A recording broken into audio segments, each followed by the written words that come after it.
Hello and welcome back to my channel. Let's continue the tutorial on how to build a URL shortener, a TinyURL clone, using Quarkus version 2. In this video, we are going to use the Mapstruct dependency and also implement the UrlShortenerResource class. Let's start and follow my steps. In our project, we define the DAO entity, our UrlShortener class, used inside the service, and the DTO entity, our UrlShortener DTO class. As we discussed in a previous video, we want to use the design pattern DAO-DTO to isolate the application business layer from the persistent layer. How we can convert the DAO into the DTO and vice versa? We can add and use the Mapstruct dependency. Let's open the POM.xml file and add a new Maven dependencies. The first dependencies must have as group ID org.mapstruct, as artifact ID Mapstruct, and let's use the variable mapstruct.version inside the version tag.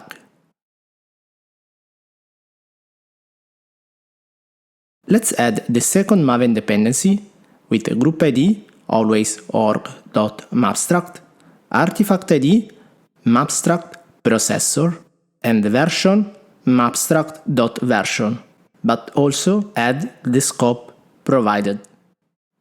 On top of the file, inside the tag properties, define the mapstruct.version, specifying the version 1.4.2. final.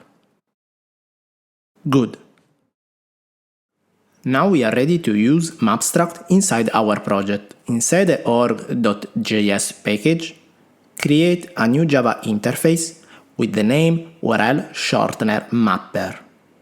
We're gonna inject the mapper inside the resource class. Because of that, we have to add the annotation mapper, specifying the component model equal to CDI, and also use the null mapping strategy equals to ignore. This means that if a source bin properties equals null, the target bin property will be ignored and retain its existing value. Alright, now we can define the two methods. The method toDAO will use to convert the URL shortener item from the resource to the service.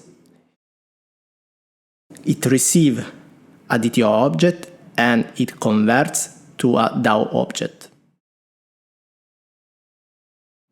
In the same way, the method toDTO it and converts it to a DAO object. Very simple. Let's use our brand new UrlShortenerMapper. Open the resource class and add the annotation inject followed by the UrlShortenerMapper. Now we can start to implement all the methods inside our resource class. Let's start with the create URL shortener.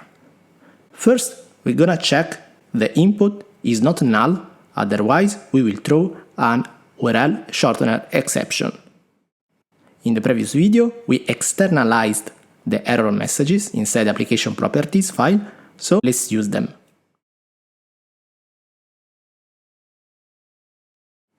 Good. Let's move on, and we can finally use our mapper to convert the UrlShortener DTO to the DAO object before invoking the create UrlShortener method inside our service class. Let's check what the service does. It takes our UrlShortener object and returns the entire list updated. The list is composed of a DAO object, so before sending back the response inside the resource class, we have to convert each DAO object into a DTO object. Good, now we have our list of DTO objects. Now let's return the response with the status code OK with the entire list updated. Let me do a quick refactor. Much better like this.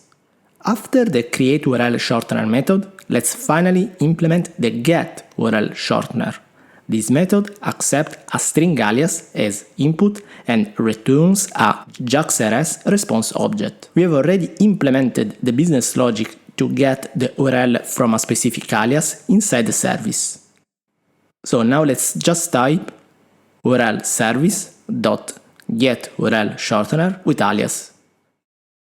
If the URL has been found, we're gonna create and return a response object with the status code moved permanently, and inside the header, the location equals to URL.getURL. In this way, we are going to redirecting the request to the right URL. Remember, from an alias to a given URL.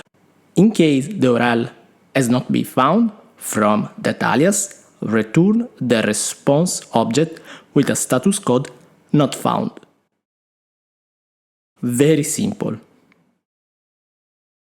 How we can handle the possible exception, meaning how we can send back the exception message inside a response object?